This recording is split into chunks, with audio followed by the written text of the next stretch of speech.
Hey guys, just down here at Middle Child down in Maribyrnong in Melbourne. Just here with my good friend Alana again. Hi guys. And today we're going to be speaking about dealing with stress and trying to lose weight. So stress, cortisol, levels of caffeine, sleep, it all tends to tie in together. So what we're going to do, I guess we'll just start with what is cortisol and when does it really affect us? Yeah, absolutely. So cortisol is a stress hormone produced by the human body through the adrenal gland.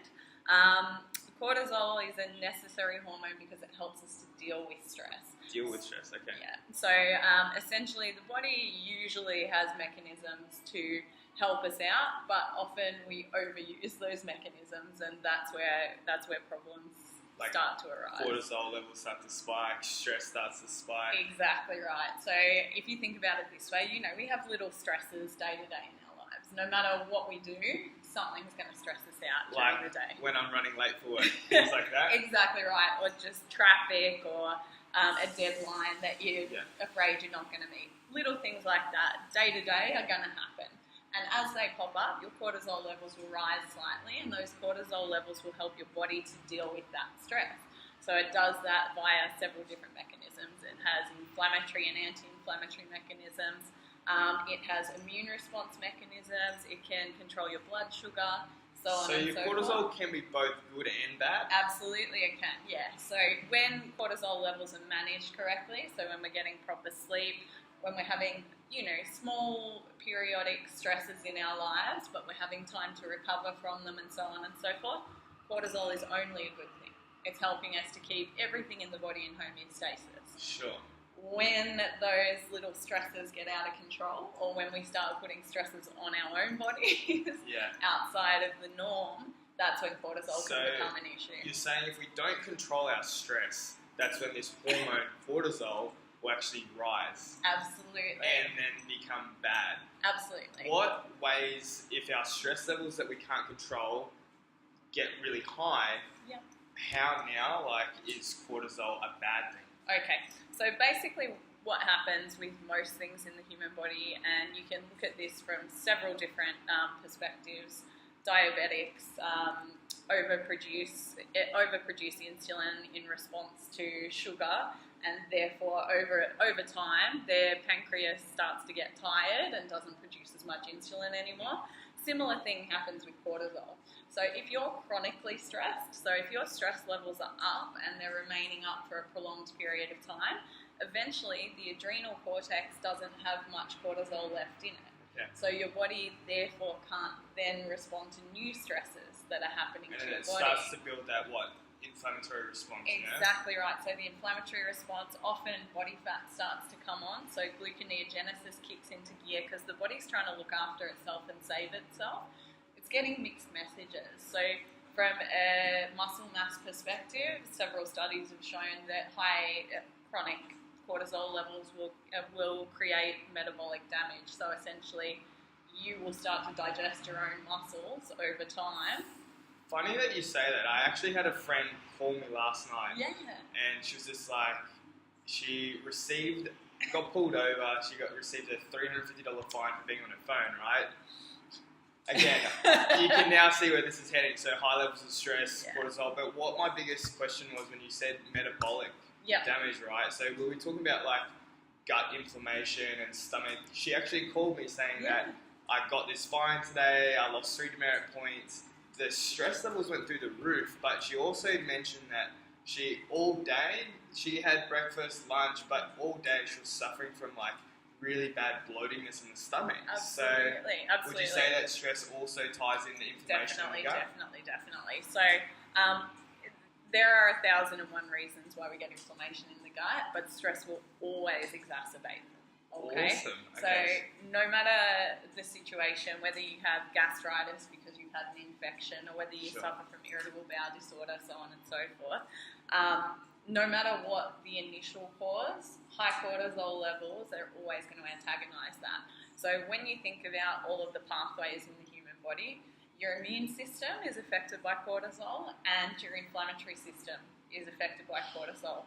Those two things alone can cause gut distension, gut dysbiosis, bloating, a lack of ability to digest the macronutrients that we're taking into our body, and all of those things have that knock-on effect of agitating the gut. It was just so funny. Like, she happened to say that I still drink the same amount of water, ate the same type of foods, but yeah, obviously that stress and that cortisol all ties in, all in the same thing. You know, like over the course of the day, being that irritable, I think it's massive. Definitely. And what you'll probably find if you go back and chat with her is that there was probably a few things that led up to that as well. So probably wasn't just one stressful event. She probably had a tough week. It's like a domino effect. Exactly right. Tough week, lack of sleep the up. night before, and then she wakes up and has that day ahead of her. And of course, your body has to respond. It's trying to get everything back to normal. Your body's always fighting for homeostasis. So would you say also on that part as well, like, okay, so again, I guess some of the things that inflammation in the gut it can affect, would you say it has a massive effect also on sleep? Massive effect on sleep. So basically the way the body works is it has a pattern with our cortisol levels, and that pattern kind of goes along with your circadian rhythm. So what is circadian rhythm? Okay. That's new to me, so if anybody doesn't know. Yeah. So your circadian rhythm kind of refers to any sort of pattern in your life. But for most people, it's sort of the 8-hour of sleep pattern. So if you go to bed at the same time and wake up at the same time, your body will switch your body clock onto that over a period of time. Okay. So if you go to bed at 10 o'clock every night and you get up at 7 a.m. every night, eventually your body will condition to that, and everything that happens throughout your day will essentially run off of that timeline. So your circadian why 8 hours then? It's not 8 hours, and there's no strict, it has to be 6, it has to be 8, it has to be 7. 8 hours is just what everyone talks about, so it's the easiest one to sort of process. But as long as it's a pattern, it doesn't matter what the pattern is. Some of my clients survive off of 4 to 5 hours sleep, and they find themselves rested and energetic. They don't show any of the signs of fatigue, so don't fix what ain't broke as far as I'm concerned. There you go, you heard it. It will also leave a little link as well to that. So if you guys were still unsure on what that circadian rhythm is, you can look it up as well. Absolutely. So with your circadian rhythm comes your cortisol peaks and troughs, essentially. So when you wake up in the morning, usually your cortisol's at its peak. Okay? So your cortisol's as high as it's going to get, and gradually across the day it teeters off. Okay, so it should drop to its low somewhere in the middle of the night, around 3 or 4 o'clock in the morning. That's the ideal situation. When things happen day to day to cause cortisol spikes, the cortisol will increase, which means that it's going to take time to decrease. It doesn't just drop straight off. So there's no specific timing on how to control when or how fast it actually comes down. Can you actually manage it? Can you being the high point first thing in the morning? Our cortisol levels are through the roof. Can we manage how quick or how fast we control that? To an extent. So there's a natural control that our brain has that will override what we want it to do. But then there's also things that we can do to make it worse or improve it. So a good night's sleep, for instance, will help with that drop-off of cortisol. So if you have a good night's sleep, wake up with high cortisol, your drop-off might happen a little bit more rapidly. Okay. Yeah. Whereas if you have a poor night's sleep, or if you stay out drinking, sometimes that helps getting actually a better night's sleep. And then you come home, have a little bit of a disturbed night's sleep, wake up the next morning, cortisol levels are high, and they're going to remain higher whilst they deal with the stresses that you put your body through the night before. Yeah? And then they'll start to peter off, so that's going to be a slightly slower process. Things like training, if we're overtraining, will definitely cause issues with cortisol in the morning. So if you're waking up with high cortisol, then you're training possibly at too high of an intensity, or if you train 5 days in a row, your body's telling you to stay asleep, but you get up and train anyway, your body's going to respond by... So, for example, if cortisol levels are high first thing in the morning, but we want to exercise first thing in the morning as well, so is going for a walk or going to do, high intensity or weight training first thing in the morning, is that okay for the levels of cortisol? Absolutely. If we're trying to manage it, like should we consume aminos or just basic recommendations that you would... If you're in a normal rhythm, nothing needs to change. So if you're in a normal rhythm and your stress levels aren't chronically high, absolutely nothing needs to change, guys. Keep going with what you're doing. If you love training in the morning, if you feel more energetic in the morning, go and train in the morning. If you're finding that you're dragging yourself out of bed because you haven't had enough rest, if you find that you're fatigued halfway through your session and you know you've got the rest of your session to go, so on and so forth, you might want to have a look at what things you've been doing to create a situation where your body's not responding. So you're putting your body into stress and that's making the cortisol rise even higher? Exactly right. Okay, so perfect. If your body's responding that way, then we need to look at interventions. And those interventions can be anything from improving your sleep, improving your restorative nutrients, so bringing in more nutrients that are going to help restore and repair, so on and so forth. Sometimes even changing your diet to suit your body a bit more. So some people's bodies work better off of fatty acids, other people work better off of carbohydrates. When we're talking about the food that we take in before we train, you can have a look at what your body responds best to. And how do you do that? There's a few different ways. This is good. So if you all want to know, you want to decrease levels of stress and you're looking to burn some more fat, but you do train in the morning, I guess this would be prime time. So what would you recommend and how do you determine whether your body runs off fats or carbohydrates, etc.? So there's a few ways to go about that. There are actual metabolic testing for those things now. Tony at Body DEXA Fit in Keilor Road is amazing. He's got a brilliant machine. He's tells you what your body runs best on? Or? Absolutely. So it tells you what your body metabolizes best. Basically it's an analysis of your breath. So it has a look at what you expel. From your breath? Absolutely. So it has a look at what you expel, and from that can determine what you're breaking down. So that's a really useful option for a lot of people because all you have to do is sit and breathe into a tube. And if you don't have access to Tony though, are there other symptoms that you may be able to address yourself or is it all trial and error? Or there's a lot of trial and error in it, to be honest, because when we're fatigued, we don't recognise signals. Sure. You're not very in tune with your body when you're already fatigued, tired, and lethargic. So what we find with most people is over time, trialling different methods is the best way to work. Okay, perfect. So would you say a week is long enough? It depends on the person. If people have been training consistently for a prolonged period of time, a week will be well and truly long enough to test out a theory. Perfect. Okay, so if we run our body, I guess, on fat stores for first thing in the morning, what type of supplements or foods would you suggest? Absolutely. So first and foremost, if you can't train on a full stomach, that's okay. That's totally okay. There you go. Don't need to eat before you train. That's it. Some people prefer to, and that's totally fine as well. So it's totally preference, yeah? Absolutely. I go both ways. If I wake up and I have to go to the gym straight away, all I'll do is a little bit of coconut oil on a spoon, and I'm a bit of a stickler for coffee, so I'll take my little shot of coffee, a little bit of carnitine, and then off I go. Perfect. So that's kind of similar to almost like a bulletproof coffee, just minus the essential amino acids. Exactly right. Exactly right, and that's because I prefer my BCAAs, and I like to drink those during. Awesome. So that will give us longer sustainable energy from the medium chain fats as well, guys. So that'd be a really good one. And have a look into Dave Asprey's bulletproof coffee as well. Really, really good stuff if you haven't tried it. So definitely. That's ghee or organic butter with your medium chain triglycerides, so your MCT oil, plus a single shot of coffee as well. So that'll let your body utilize fats as an energy source if you want your body or is more tolerant to using fats as an energy store, yeah? Absolutely. There are a lot of people who have conditioned themselves to use carbohydrates more than fatty acids as well. Sure. If you have a look at people's backgrounds, I guess this is one way of not using the technology to find out.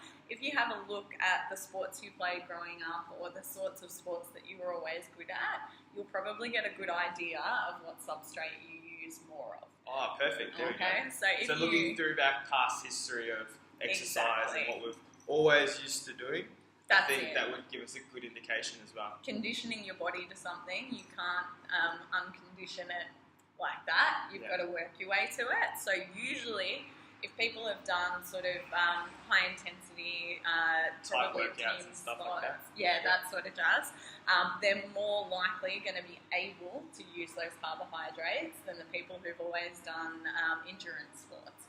So people who've always been into endurance sports are really going to find it tough to do just carbohydrates. Okay. Yeah, it's really interesting. Because they're test it out. If you don't know, try it. See what works. That's it. I've had a number of athletes that have come from the background of marathon running and so on and so forth, and tried to go across to bodybuilding on a typical bodybuilding diet: high protein, high fat, a little bit of carb. That's like, I guess, slow twitch versus fast twitch muscle fibers, etc.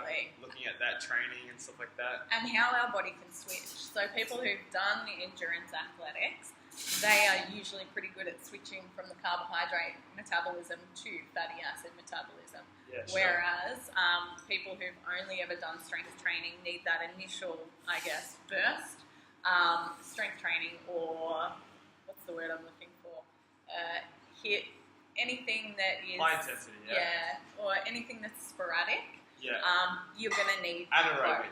Anaerobic, and it's tricky though. Isn't anaerobic it? means short and fast. If you weren't aware of that, aerobic is like long endurance athletes and stuff like that. Then you get your anaerobic, which is short and fast, more like your repetition type, bodybuilding style of training. That's it. And high intensity interval training. And the way your body's been sort of, I guess, groomed up until that point will dictate what your body's more likely to use at the start. That doesn't mean it can't change. Okay. As your muscle fibers start to develop differently, so say for instance you've always had a lot of slow twitch muscle fibers, but you haven't had many fast twitch muscle fibers, and then you start doing your bodybuilding, powerlifting, so on and so forth, and you start to get a change in your slow and fast twitch muscle fibers, then all of a sudden your body's going to metabolize things differently. Okay. And carbohydrate source-wise, like what would you suggest? Like either pre-training if you're going to eat, or saying like while you're training and exercising and stuff like that? For me, it really depends on the athlete. So for my powerlifters, they can have carbs pre, during, and post. They can go crazy. For my bodybuilders, on the other hand, we try and get them more used to metabolizing fatty acids. So some of them will train fasted, some of them will train on just fats and proteins. Others, though, who tolerate carbs really, really well, we will give carbs to before they train, and it's typically brown rice, oats, or sweet potato. Perfect. With the high levels of stress and cortisol, though, and adding either fats or carbohydrates, will our body store fat as well, or that just will help manage the levels of stress and cortisol, correct? So, yes, it definitely will. If you think about how cortisol works on, I guess, the end product. It doesn't work on the preliminary product. So because by the time cortisol is dealing with your fats, carbs, and proteins, it's dealing with them from a gluconeogenesis perspective. So it's reproducing them for your body to use. So any storage form of fats, proteins, or carbs is eventually going to be glycogen. Glycogen meaning energy, stored in the muscles. In the muscle, And so basically that glycogen can then be, I guess, reverse engineered back into the substrate that we need. So if the body is being told to reverse engineer fatty acids, then yes, we're going to store a whole heap of fatty acids due to that stress response. Okay, perfect. And the other downside is that basically the catabolism of muscle follows that. So as you're producing excess body fat, you're also breaking down muscle mass, which is not ideal. It is a bit detrimental, especially when we want to make sure that when we're training, that we're burning as much fat as possible and not into muscle. Absolutely, and for every kilo of muscle that we carry around, we're burning 1.5 times the energy as we are for every kilo of body fat we're carrying around. We want to keep that muscle there. Yeah, sure. Okay, so to manage stress, try and either train or eat beforehand to manage the levels of stress and cortisol. Again, try and figure out based on whatever your type of training that you're doing or you have done before, will help give you a good indication, what your body may want to run off as well. So fats or carbohydrates, correct? Yeah, absolutely. And, just... Keep going. I think it's still recording. I'm just going to trim that. Just live and learn. So put yourself into different situations and see what works for you. If you've been doing a certain type of training for a long time and you haven't been getting a result, don't bang your head against a brick wall. Try something different, or try a different style of diet. So far this year I've tried carb backloading, ketosis. What else have I tried? If it fits macros? Not yet. You haven't got my me diet. But we'll save that one for another podcast, by the way. It's a good topic to have a chat about. Absolutely. And don't get me wrong, guys. If it fits your macros, can work. It just has to be managed properly. But try it. Yeah. See what works for you. If it's compliance, that's your problem. If it fits your macros, might work really, really well for you. If it's not knowing what you're supposed to eat, something more structured might work. We're going to save that one. I get distracted. One more question as well. Caffeine, and how much do we really need for it to be considered adequate amount for improving performance, Yep. Burning fat, but also managing levels of cortisol. Yeah. So whether it be prior to training, but throughout the day as well, does that have a detrimental effect on Absolutely. cortisol and stuff? So start with, I guess, prior to training as well as the food. Yep. What's a good level of caffeine to still manage cortisol levels, Mm-hmm. but also get the performance aspect out of it as well? Yeah. So most of the clinical studies that have been done suggest between 100 and 250 milligrams of caffeine is sufficient to improve performance without causing sort of oxidative damage and cortisol, any increase in cortisol. The studies that have been done have mostly been done on sprinting though. Yeah, so it's kind of a bit of a catch-22 because they're not necessarily... How is it affecting weight training? Exactly like right. Yeah, sure. So because up until recently caffeine had mostly been used in those sorts of sports, so sprinting, running, So it help increase performance and stuff like that. Exactly right. How does that correlate to, I guess, levels of cortisol as well? We know that it will increase performance at that 150 to 160 milligrams, but cortisol, going back to that though, Absolutely. So to be honest, you're probably going to create more of a cortisol spike from putting your body through the training than you are from that level of caffeine, if you maintain that level of caffeine. However, most people slip into bad habits, including myself, hand up. I have gone through adrenal fatigue from overdoing the coffee situation.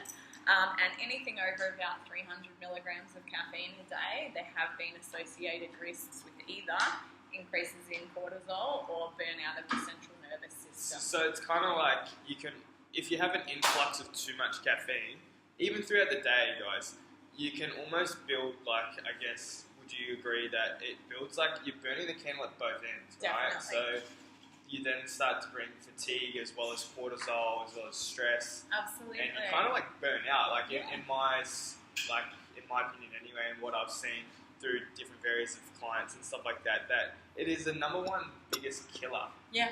I find is that our body's so reliant on caffeine as an energy source. Completely.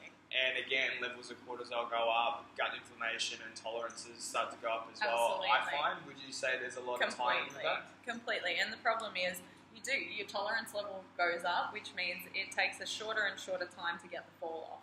So essentially, you're having one coffee in the morning at the start, then you're having 2 or 3, and then by the time you're getting to 4 or 5 coffees a day, and people out there definitely do it. We all know, hey, we live in Melbourne. This is the capital of caffeine and coffee and whatever else. Even though we are sitting here at the coffee shop. I've only had one today, so all right, try and I can't manage say it. that, but so once you're getting up to that sort of 4 and 5 level, your body's going through that process we talked about at the start, where it's now becoming chronically stressed. Yeah. So instead of it just being a little shot of caffeine and your body dealing with it over a short period of time and then cortisol levels dropping back to normal, central nervous system is being spiked continuously, cortisol levels are rising continuously, the body can't shut that down quickly. So the body's going to take its time to shut that down. So you would suggest more a taper off approach as opposed to just Definitely. It's like a smoker trying to quit smoking. Like, it doesn't happen like that. So That's I guess right. it's almost like some people build an addiction, I guess, to it, which we'll say for another podcast. Completely, yep. But yeah, like you say, if you do ever get to that level where you're having more than 2 a day, you kind of can realize that maybe your body might be fighting stress and high levels of cortisol, and you lack of energy. So try to have a look at that. If your body's utilizing caffeine as an energy source and not food, and you're wondering how this ties into not being able to lose body fat and weight, and you have irregular cellular energy through the day, this all ties into it. Absolutely. Yeah. Okay, so the last question is, I guess, so we'll just knuckle the caffeine down as to, I guess, 150 to 160 milligrams per day for training and performance, whilst managing stress and cortisol. Absolutely. Even up to about 250 to 300 milligrams would be acceptable. Exceeding per day. Exceeding that is going to really start to put pressure on the body.